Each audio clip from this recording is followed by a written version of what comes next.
Dan alhamdulillah ya, walaupun ini udah termasuk pelosok ya, cukup pelosok, tapi alhamdulillah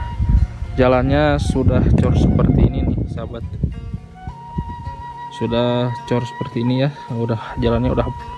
bagus ya. Dan di sini juga ada yang cukup menarik nih, tuh di sebelah sana ada rumah panggung yang sangat keren sekali ya, warna biru tuh keren. Pemandangannya langsung ke perkebunan sahabat,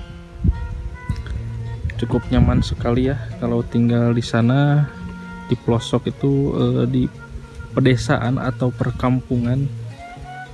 sangat adem ya, jauh dari kebisingan kendaraan, polusi,